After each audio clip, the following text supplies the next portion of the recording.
امت کو راہ راست سے ہٹانے کی کوشش کی جاتی ہے۔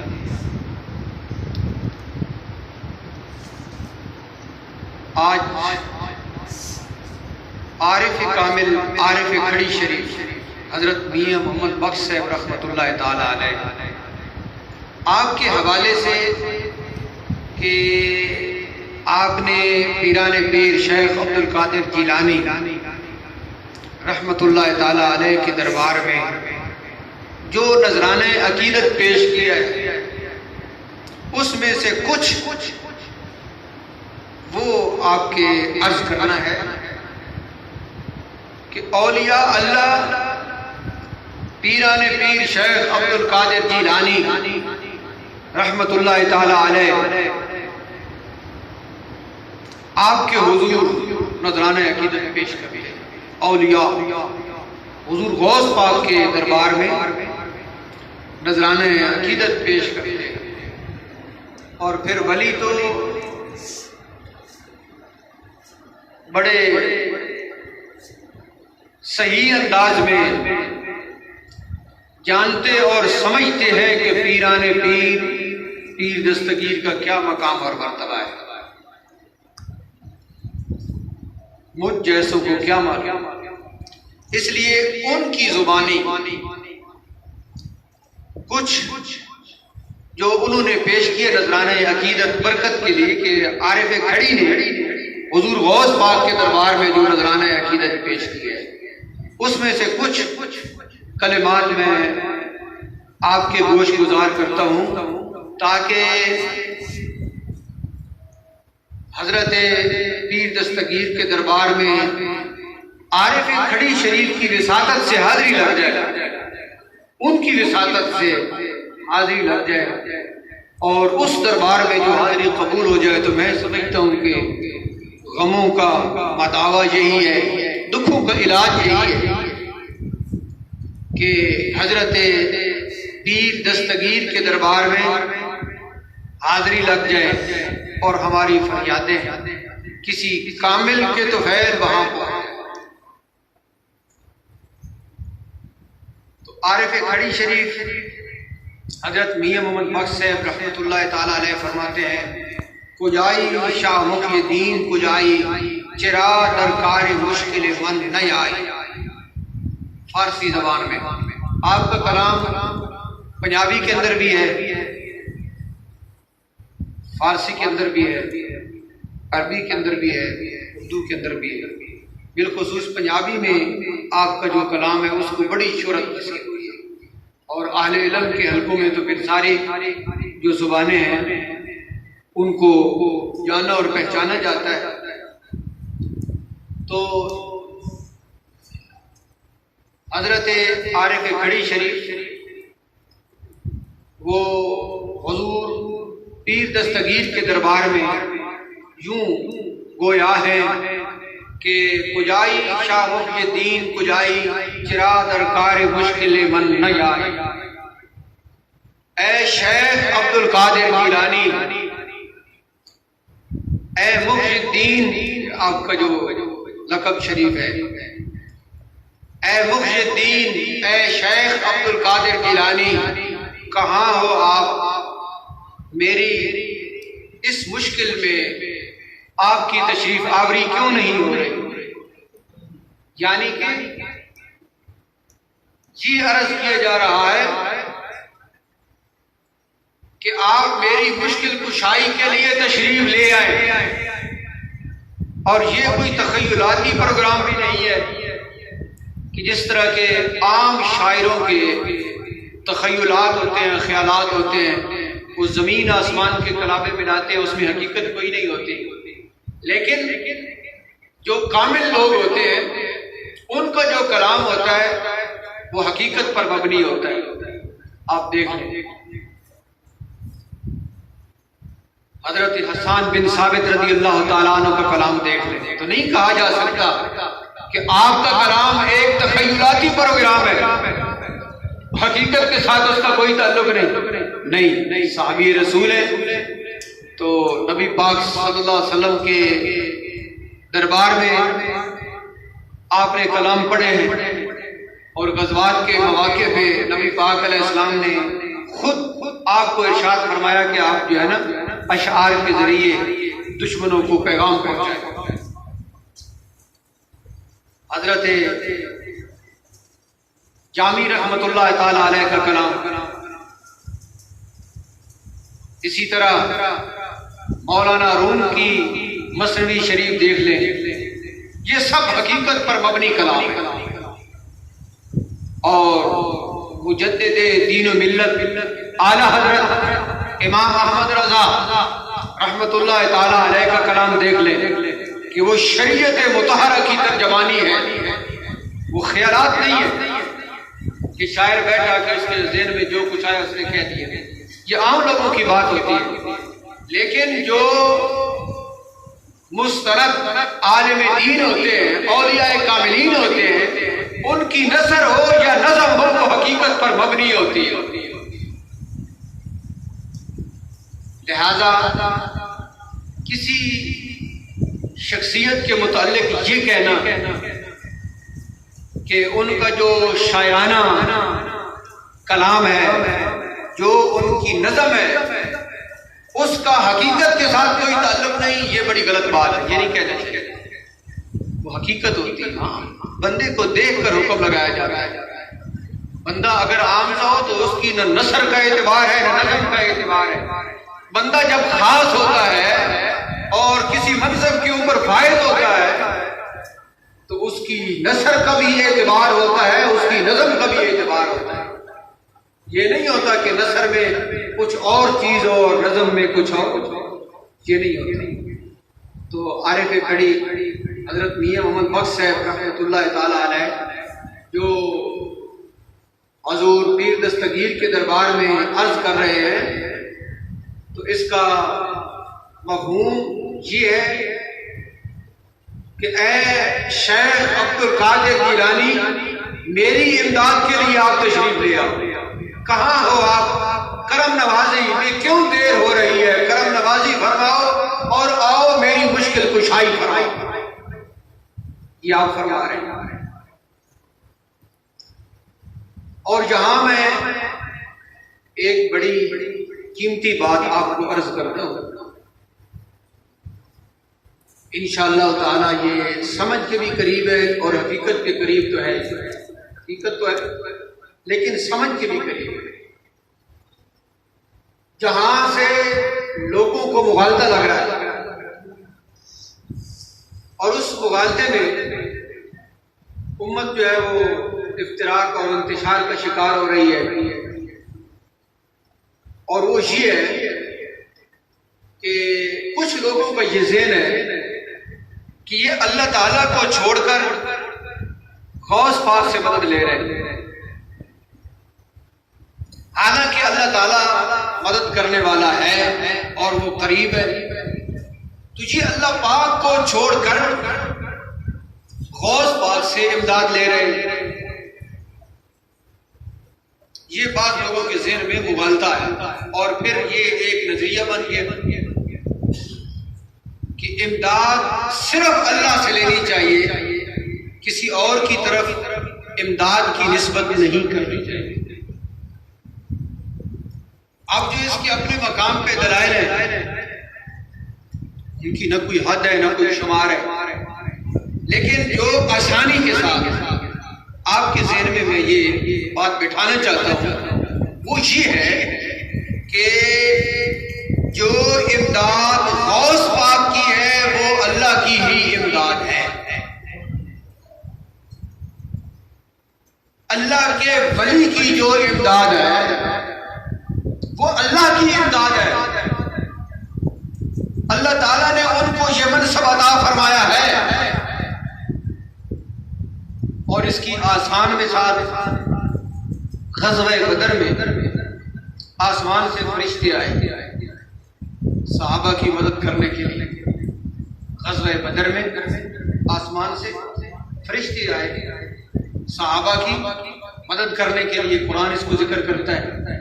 تو فرشتوں نے آ کے جو امداد کی، اور جو فرشتوں کی امداد تھی، بتلائیے یہ اللہ کی امداد تھی یا کوئی اور چیز تھی؟ یہ اللہ کی امداد تھی نا، کیونکہ اللہ نے فرشتوں کو بھیجا. یہ فرشتوں کی جو امداد تھی یہ اللہ کی امداد ہے. انبیاء کی جو امداد ہے یہ اللہ کی امداد ہے. اولیاء اللہ کی جو امداد ہے یہ اللہ کی امداد ہے. حدیث شریف میں آتا ہے اللہ تعالیٰ فرماتا ہے کہ جب میں اپنے بندے کو محبوب بنا لیتا ہوں عبادات کے ذریعے، ریاضات کے ذریعے، نفس کے خلاف جہاد کے ذریعے، بندہ جب اللہ کے قریب ہو جاتا ہے، حدیث شریف میں آتا ہے اللہ تعالیٰ فرماتا ہے کہ میں اس کو پھر اپنا محبوب بنا لیتا ہوں، تو پھر میں اس کی آنکھیں بن جاتا ہوں جن سے یہ دیکھتا ہے. میں اس کی آنکھیں بن جاتا ہوں، میں اس کے کان بن جاتا ہوں جن سے یہ سنتا ہے، میں اس کے ہاتھ بن جاتا ہوں جن سے یہ پکڑتا ہے، میں اس کے پاؤں بن جاتا ہوں جن سے یہ چلتا ہے. یہ حدیث شریف میں آتی ہے. اب یہ واضح بات ہے اللہ بندہ نہیں بنتا اور بندہ جو ہے وہ اللہ نہیں بنتا، لیکن اللہ تعالیٰ یہ مقام عطا فرماتا ہے کہ اب بندے کا پکڑنا یہ اللہ کا ہی پکڑنا ہوتا ہے.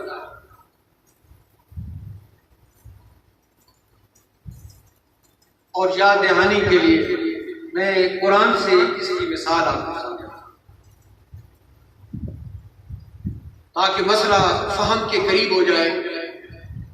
حضرت سلیمان علیہ السلام نے جب یہ فرمایا تھا کہ ملکہ بلقیس آ رہی ہے تو بڑی مسافت پہ اس کا ملک ہے، اس کا محل ہے، وہاں اس کا تخت ہے، تو آپ نے ارشاد فرمایا کہ اس کا تخت یہاں چاہیے. حضرت سلیمان علیہ السلام نے اپنے درباریوں کو ارشاد فرمایا کہ اس کا تخت یہاں چاہیے. جن نے کہا کہ لے آتا ہوں، آپ نے اس کو پسند نہ فرمایا. اب اس میں تفصیل ہے، فی الحال وہ موقع ہے. قال الذی عنده علم من الکتاب، اور کھڑے ہو گئے جس کے پاس کتاب کا علم تھا. انا آتیک بہ قبل ان یرتد الیک طرفک، عرض کی کہ آنکھ جھپکنے سے پہلے لے آتا ہوں. بہت توجہ رکھنا، آنکھ جھپکنے سے پہلے لے آتا ہوں.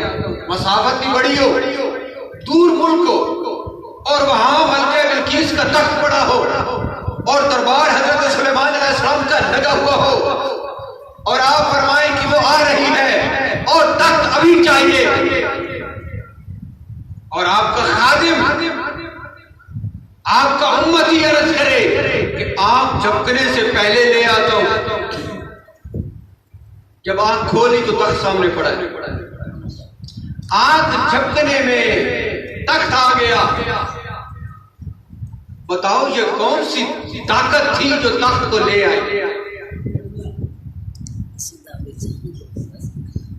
وہ کون سی طاقت تھی جو تخت کو لے آئی؟ یہ سمجھ میں بات نہیں آتی، لیکن کس وقت تک سمجھ آئے گی؟ جب عقیدہ اہل سنت کا آئے گا کہ بھائی دماغ کام نہیں کرتا. قرآن کے اندر یہ صحیح بات موجود ہے کہ آنکھ کھولی تو تخت موجود ہے. حضرت آصف لے آئے، تخت لے آئے. اب عقل کیسے سوچے اس کو؟ تو پھر ایک سوال کے انداز میں سمجھایا جائے کہ بتاؤ اس طرح اللہ کر سکتا ہے یا نہیں؟ اس طرح اللہ کر سکتا ہے یا نہیں؟ تو مسلمان کو کہہ دے گا کہ اللہ اس طرح کر سکتا ہے. تو جو تخت آیا حضرت سلیمان علیہ السلام کے دربار میں، وہ اللہ کی قدرت سے آیا، وہ اللہ نے لایا.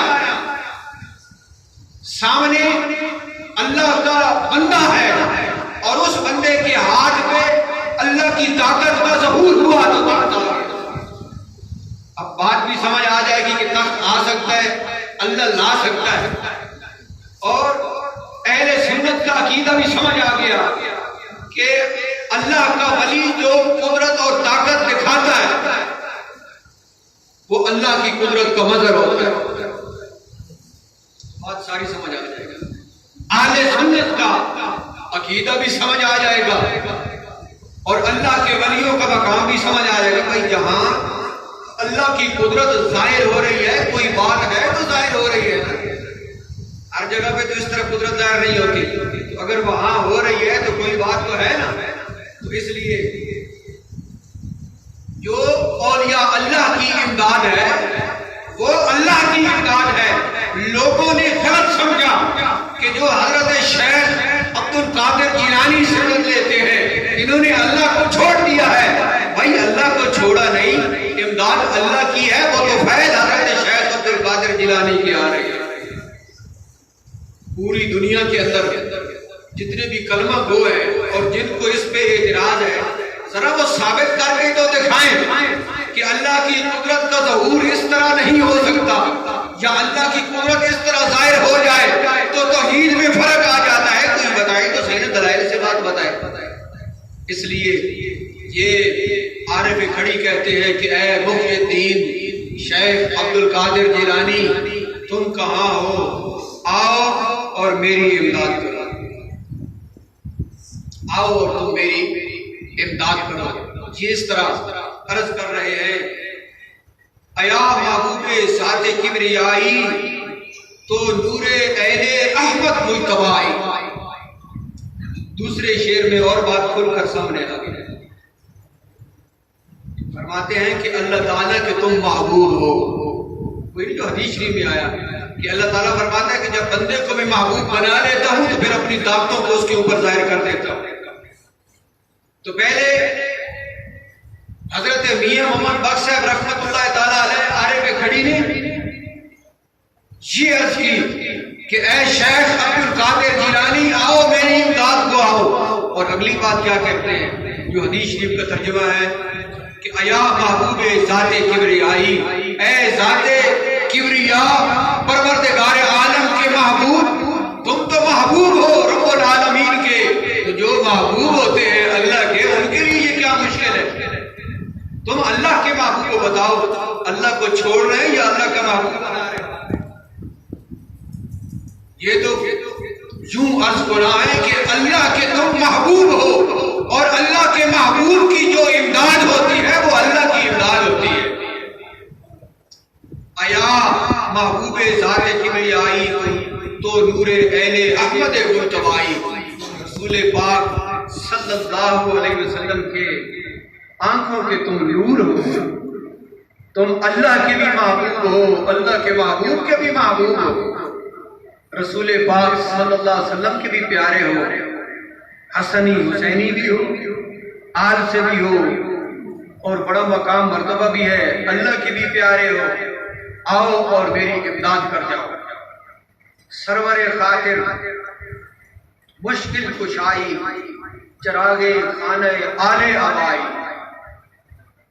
محبتوں کا عقیدتوں کا جو اظہار کرتے ہیں، سرور خاطر اے دلوں کے سردار مشکل کشا ہو، تم مشکل کشائی، تم مشکل کشا ہو، دلوں کے سردار ہو۔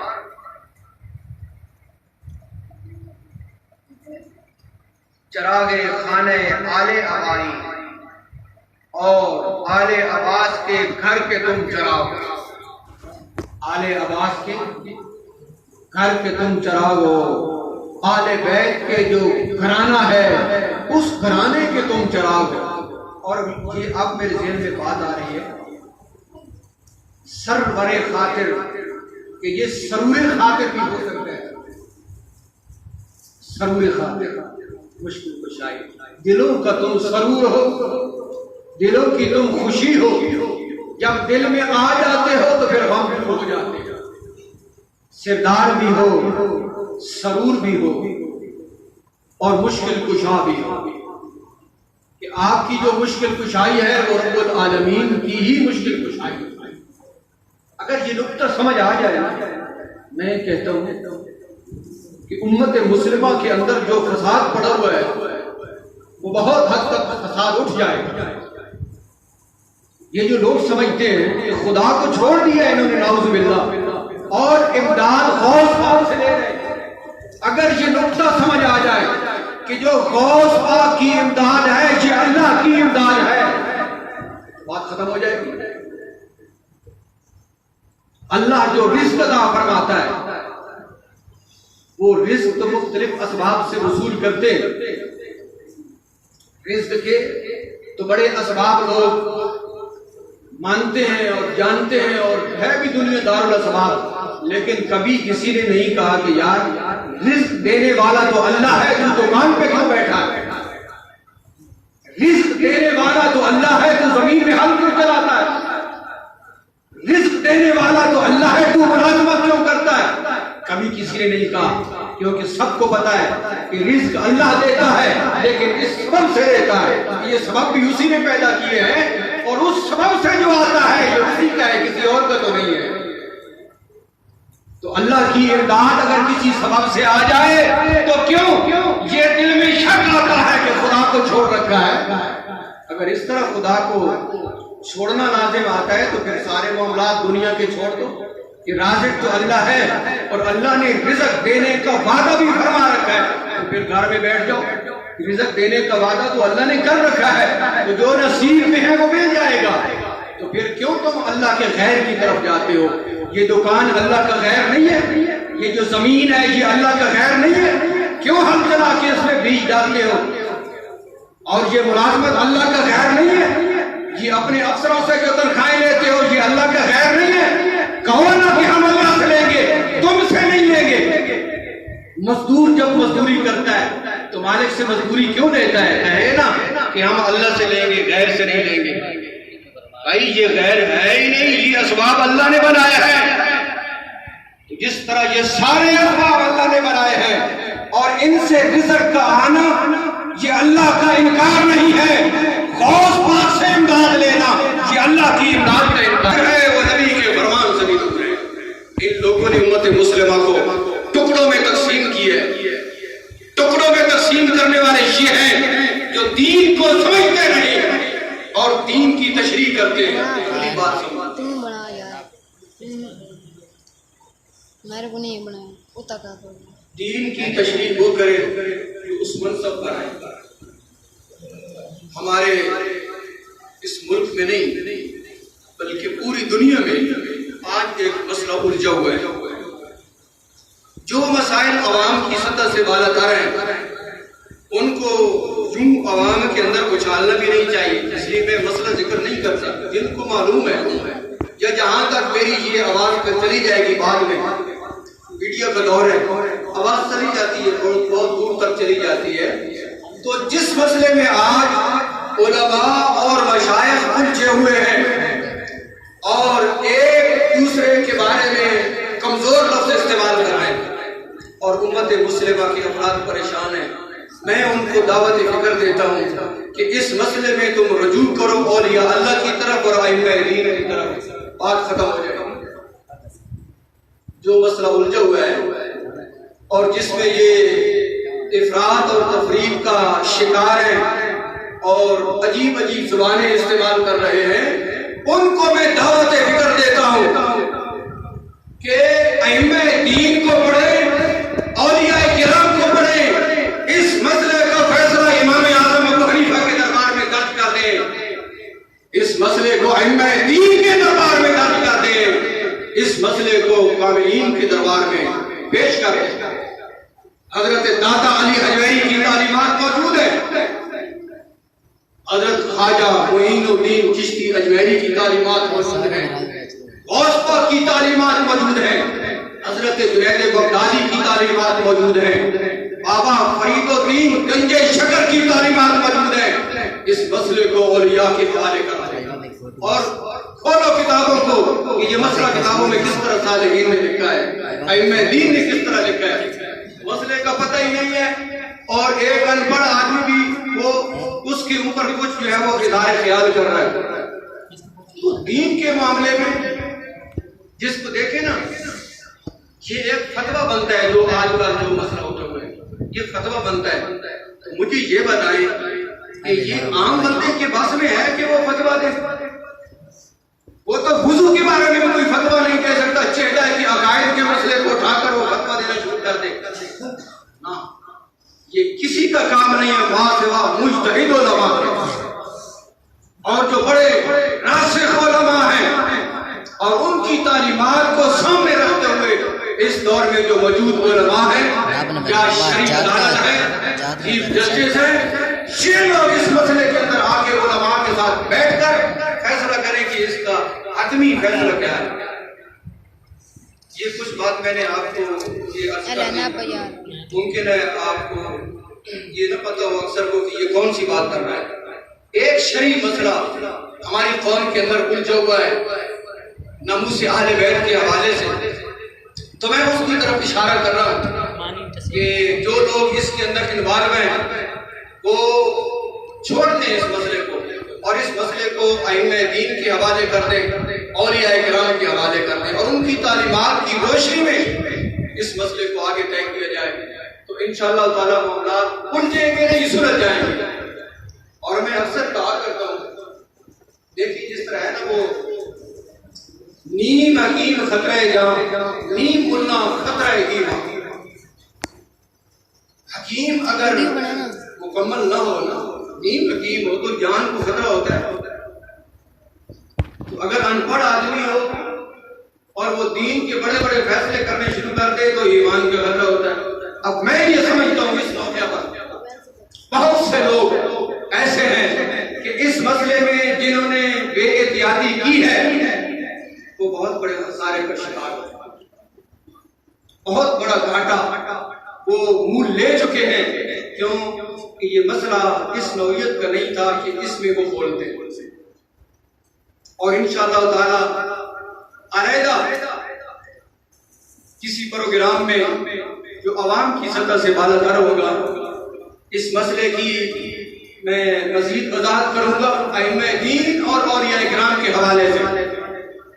جتنے لوگ بھی شور مچا رہے ہیں، کسی نے نہ امام کا حوالہ دیا اور نہ ہی کسی صالح کا حوالہ دیا، نہ کسی کامل کا حوالہ دیا، صرف ایسی زبان کو کھول دیا۔